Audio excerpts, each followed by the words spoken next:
Hello and welcome to February 2010. I'm going to give you some ideas of how best to use this month, but I want you to please follow your own divine connection. This month we really begin to kind of move into a divine dance. I look at this year as a dance.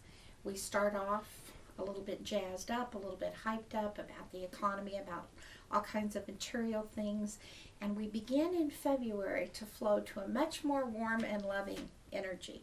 So, lest I say those dreaded two words soulmate, this Valentine's Day really does have some hot energy for those of you interested in love and romance. And for those of you who want to take this energy and use it to create your dream, wow, this month is full of great things. Now, we began the year with a lot of earth energies, and we moved into February, and we now have a lot of air energy, a lot of Aquarius. Aquarius, to me, since it's ruled by the planet of change, and that's in the sign of Pisces, is about ideas that shift and change for the betterment of all. So we're in the second month in a 3-year. So contrary to last month, which was a lot about worrying about the nuts and bolts of life, we're in a 5-month of change, adventure, fun, romance, risks. Step out there a little bit. This is the month to begin to do this energy. We, in astrology, divide the month off into 2 parts. From the full moon until the new moon is a time when gently and easily things will flow from us. So we had a full moon ending last month. So until the 13th of this month, we're in this flow of this shift of things moving away from us. Now keep in mind, let some things go so you're going to have room to get some good things, because there's good things coming for you. The energy of the dark of the moon is always something that I very much honor, and that's the 72 hours before a new moon. But this year we go into this with some really wild stuff. On the 10th, we have the energy of Mercury, which is communications, into Aquarius. The 11th, we have this great dark of the moon energy as Venus, the planet of love, shifts into Pisces, the energy of dreams. And so this dark of the moon, which to me is an intention time, not a very good time on the 11th, 12th, and 13th to get out there and start a new business and really push forward, unless you're just really drawn to it.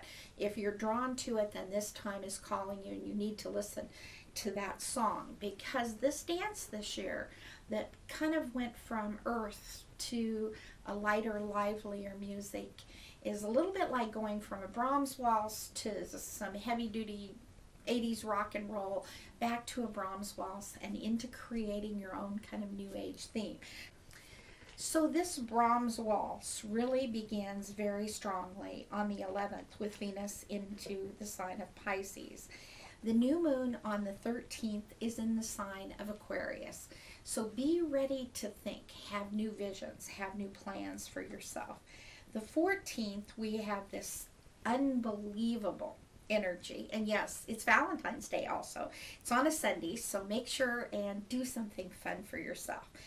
The energy of the sun touching Neptune, touching Chiron, and the moon in Pisces. What this means is this is a create your vision energy. And now we've just had a new moon. We've had all this dark of the moon energy. It should be over now as time and energy starts increasing. So from that new moon on the 13th until the next full moon on the 27th, things will increase. So this dream, this vision, this very romantic and very connected energy is very alive and well now.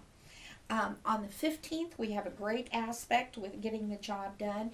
And then the 16th, we have the energy of healing, of faith, of trust, of belief coming in very strongly reinforced. So I would believe the 10th through the 16th would be some of the most productive days that we're going to have this year. I see this as a very wonderful aspect. At this point in time, we still have Mars and Saturn retrograde, but everything else is moving direct, and we're beginning to move strongly towards that energy on the 18th as the sun shifts from that air sign of Aquarius into Pisces. So the dance is on now, folks.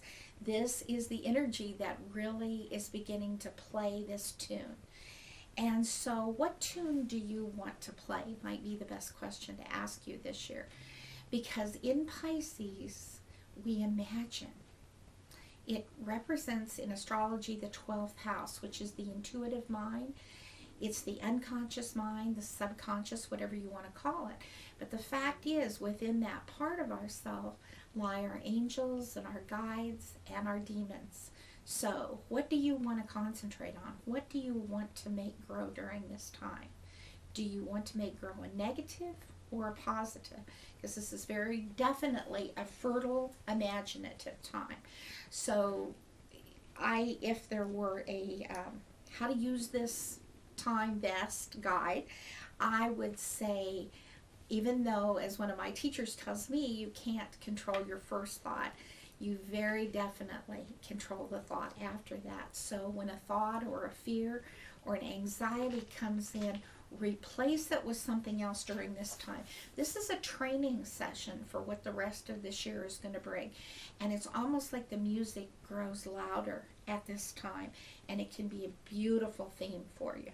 And the requirements of this is for you to dream positive. Again, I'm going to repeat, get with positive people.